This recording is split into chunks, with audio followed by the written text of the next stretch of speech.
Kung hey batchoy po, ano? So sana may batchoy tayo ngayon, pero wala tayong batchoy.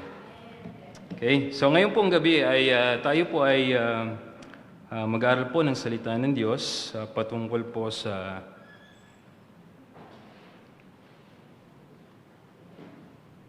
Okay, so buksan po natin yung ating pong Biblia sa book po ng John chapter 17.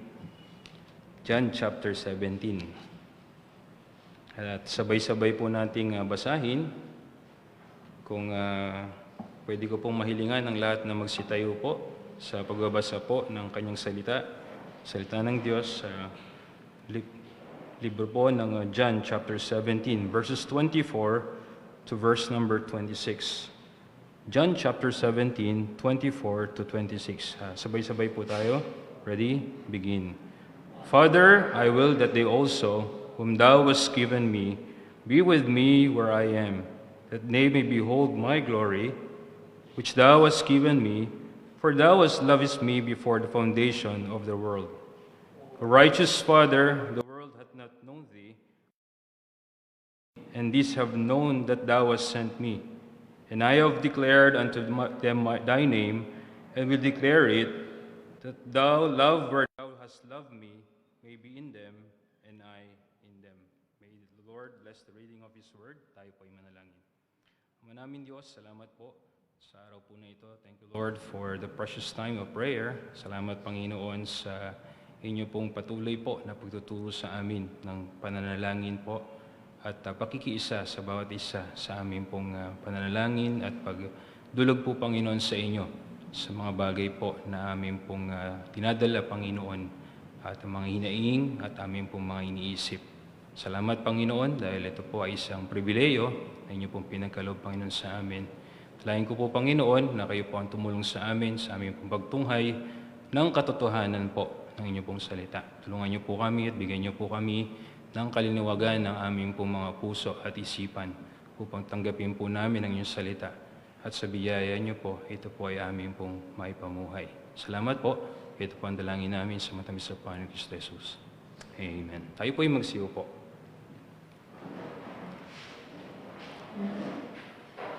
Okay, so ito pong key verse ang ating pong talatang binuksan po ay sa verse number 26. And I have declared unto them thy name, and I will declare it, that the love wherewith thou hast loved me may be in them, and I in them. So ano po ang konteksto ng talatang ito? Kung makikita po natin, ang talatang ito po ay nahati sa 3 bahagi. Pero ito po ay panalangin ng Panginoon as our great high priest. So makikita nyo from verse number 1 to verse number 24, nahati po ito sa 3 bahagi, bilang panalangin po ng Panginoon, bilang ating pong high priest. Okay, ang Panginoon po ang namamagitan sa Diyos Ama at sa tao. Okay, so makikita nyo po itong itong chapter po na ito, was the prayer of the Lord after the Last Supper. Okay, before His crucifixion, bago siya pinako sa krus, at sa presence ng kanyang mga disipulo. Sabi po ng mga nag-aaral nito, ito po ay isang unique na chapter. Okay, ng panalangin na nag-record po ng panalangin ng Panginoon for Himself, for His disciples, and all future believers. Kaya makikita natin sa verse 1 to verse number 5, this is the prayer of the Lord for Himself.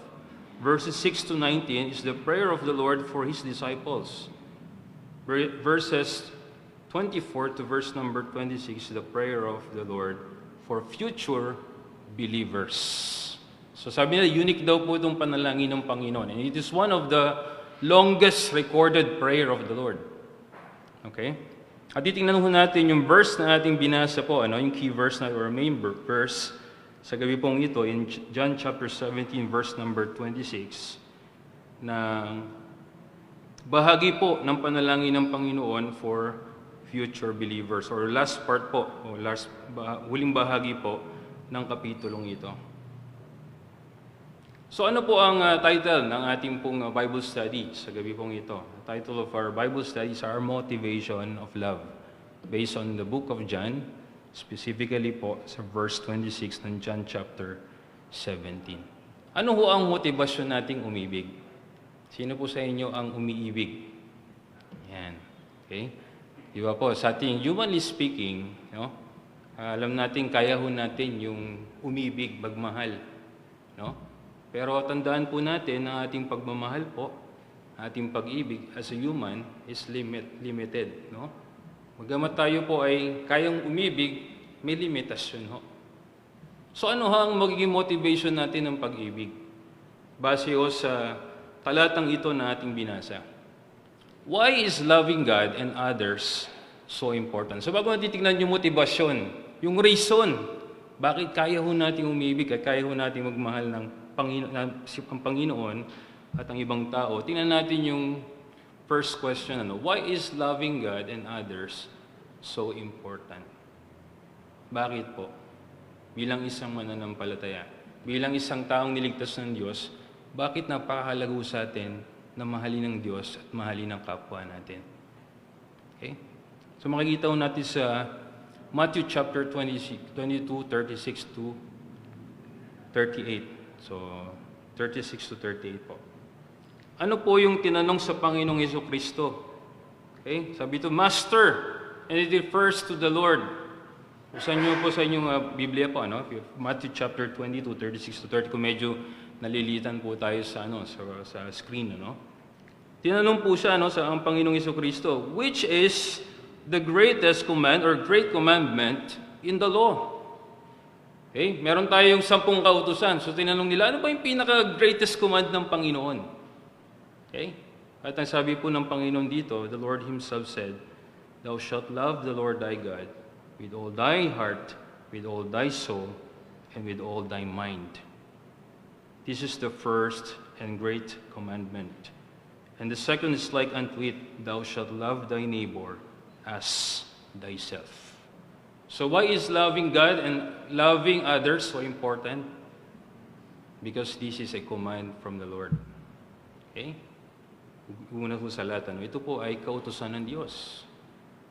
And the command of the Lord is meant to be obeyed as believers, Utos po ito sa atin ng Panginoon, We are commanded to love God and to love our neighbors or to love others. Okay, so nakikita natin yung command ng Panginoon, and God's command is not grievous. Okay? So napakalinaw ho dito na binigyan po tayo ng utos ng Panginoon. Bago natin makita matunghayan sa verse na ito, ano po yung motivation? What can move us? What can compel us? Motivate us to love God and others? Punta tayo diretso po sa application po ng verse na ito na binasa po natin. Number 1, knowing God is key to loving God and others. Knowing God is key to loving God and others. Yung pagkaunawa natin, pagkakakilala natin sa Panginoon, yan daw po ay susi.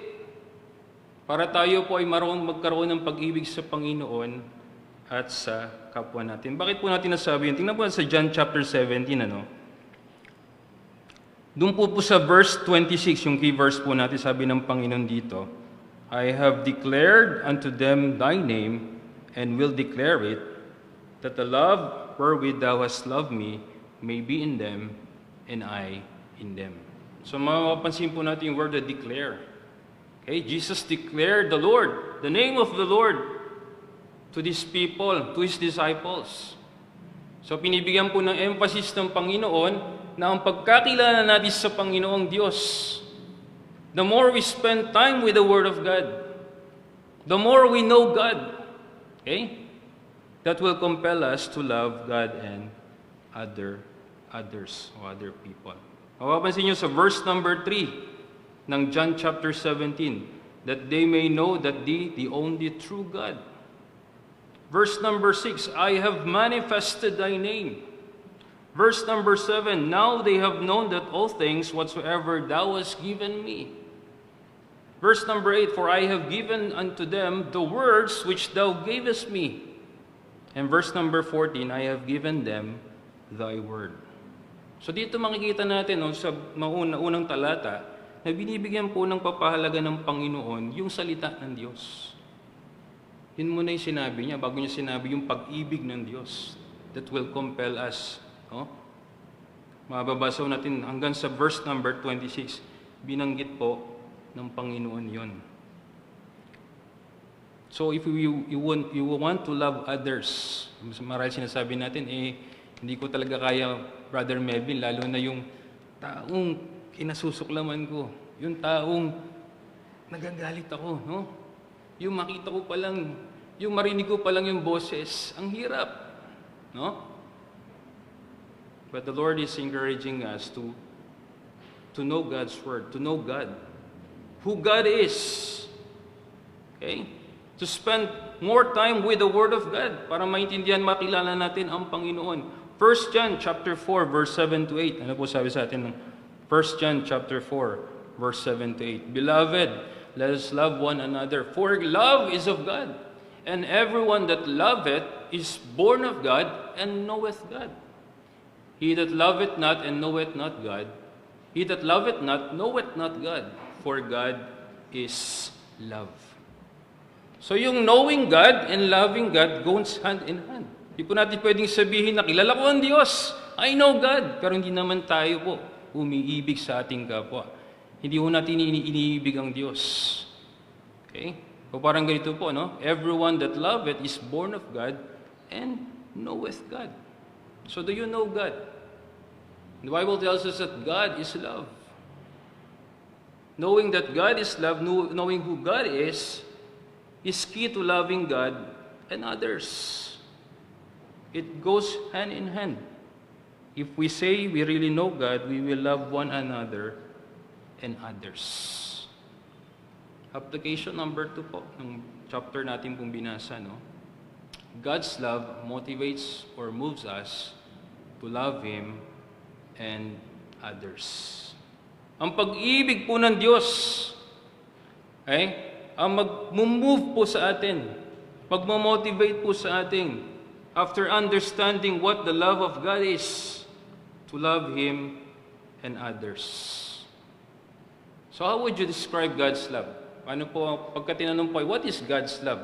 Ano po ang pag-ibig ng Diyos? So how would you describe God's love? Ephesians chapter 3, 18 to 19, may be able to comprehend with all the saints what is the breadth and length and depth and height, and to know the love of Christ which passeth knowledge, that ye might be filled with all the fullness of God. Okay, kaya ho ba nating ipaliwanag ang pag-ibig ng Diyos? Sa mga engineers po, mahalaga yung mga sukat po, tama po, no? Okay, kaya yan po yung di-define po nung size.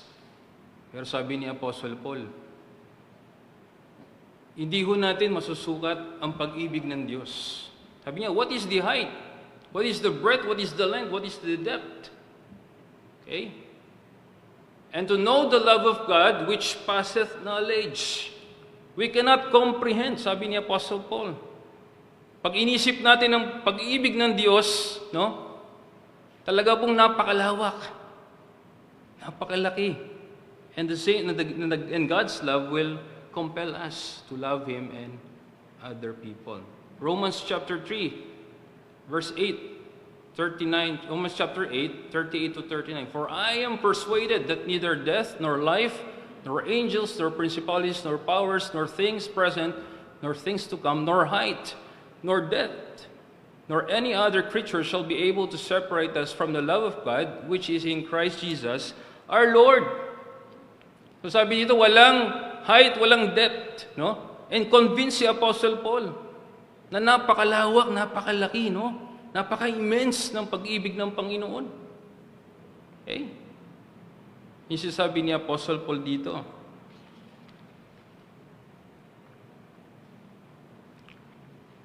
Frederick Martin Lehman, 1860 to 1953.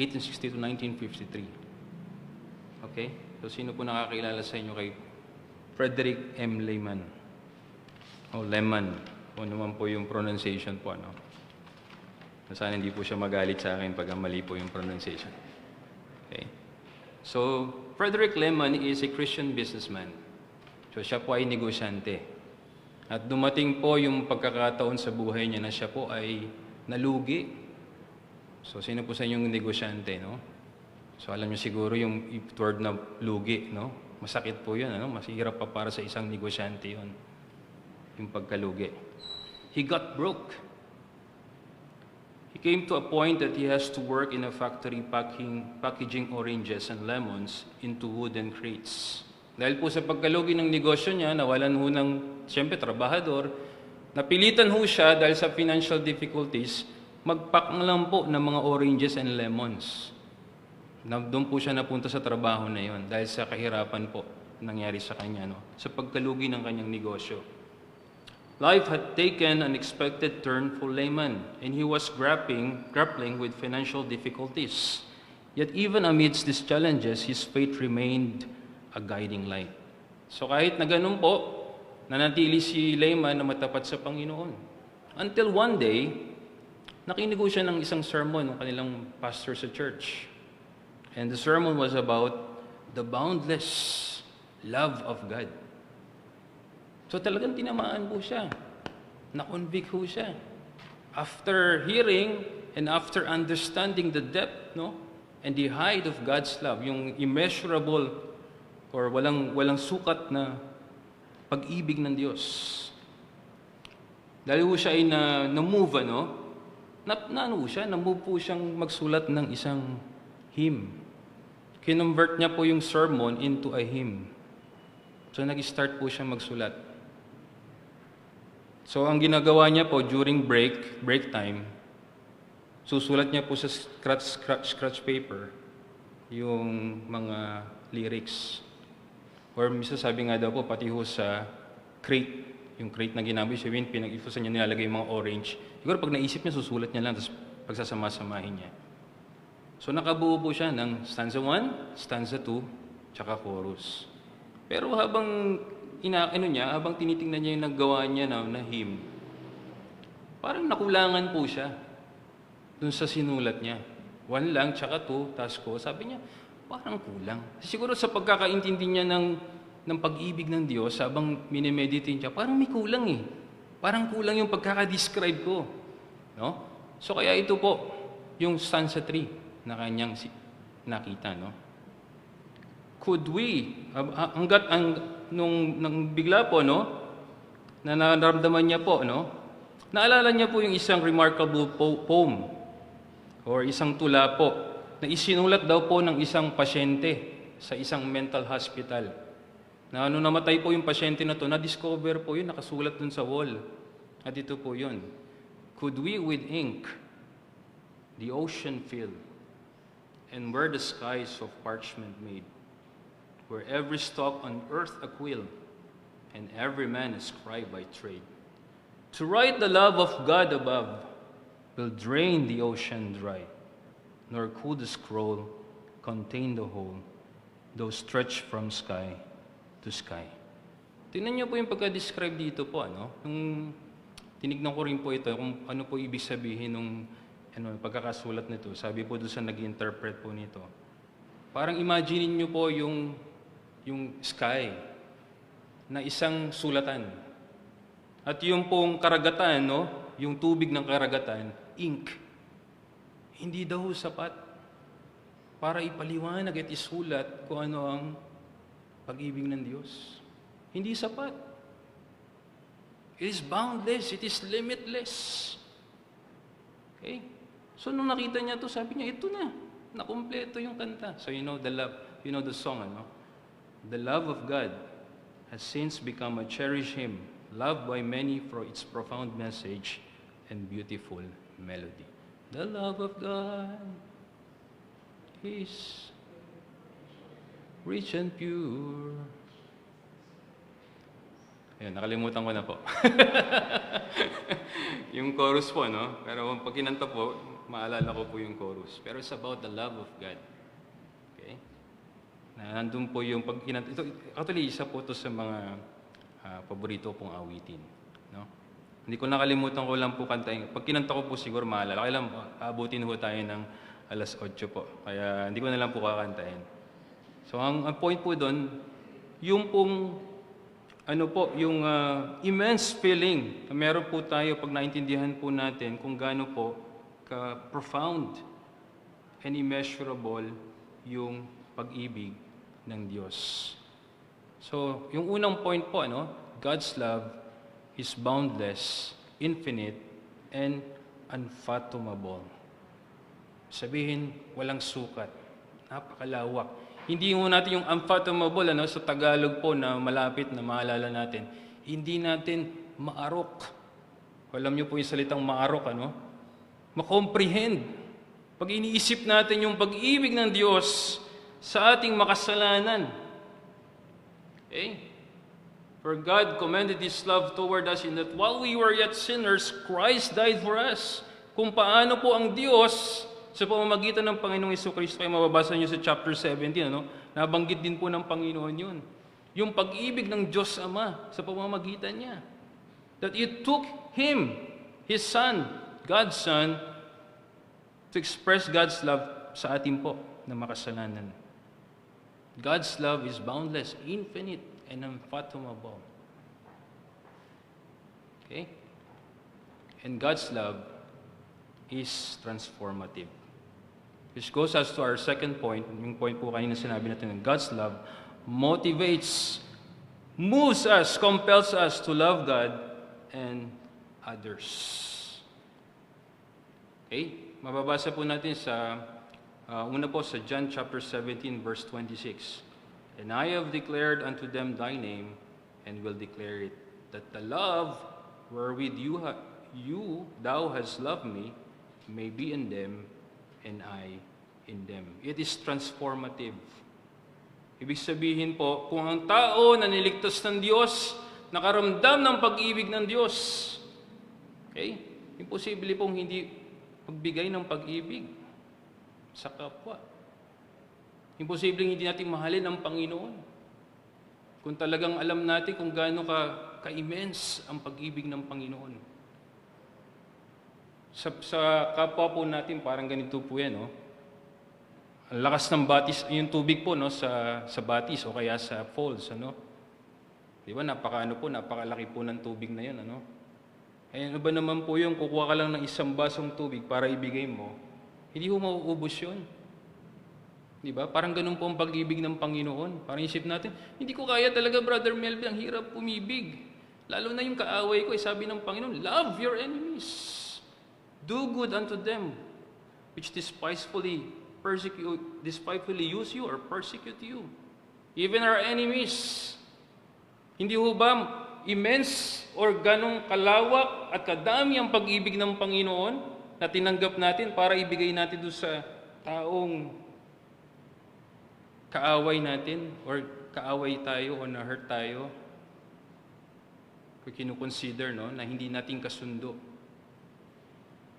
Okay? God's love is so immense. Okay?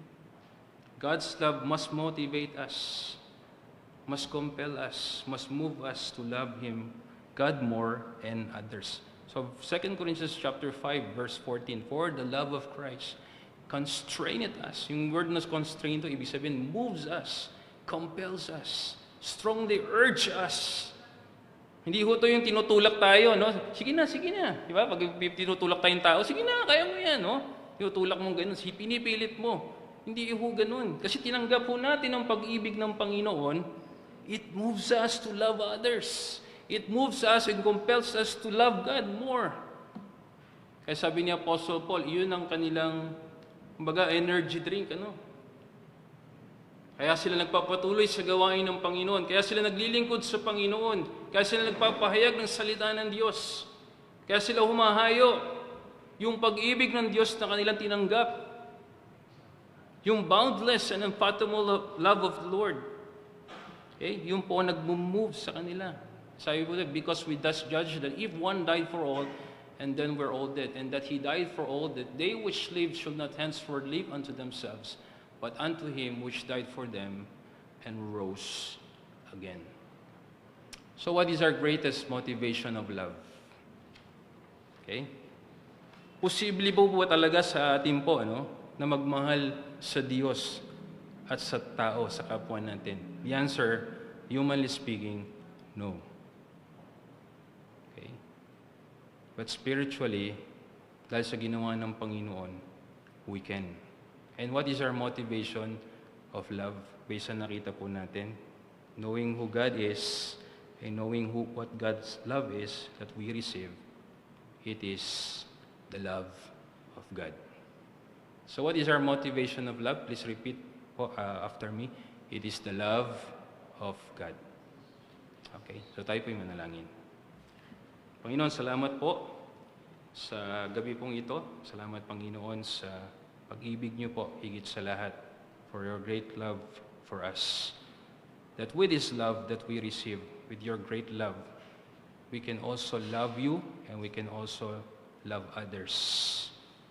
Salamat, Panginoon, dalayan po namin na tulungan niyo po kami na masunod po ang inyong pong kautusan na ito. We please you sa bagay po na ito, Panginoon. Salamat po, at ito po ang dalangin namin sa matamis na pangalan ni Kristo Jesus. Amen.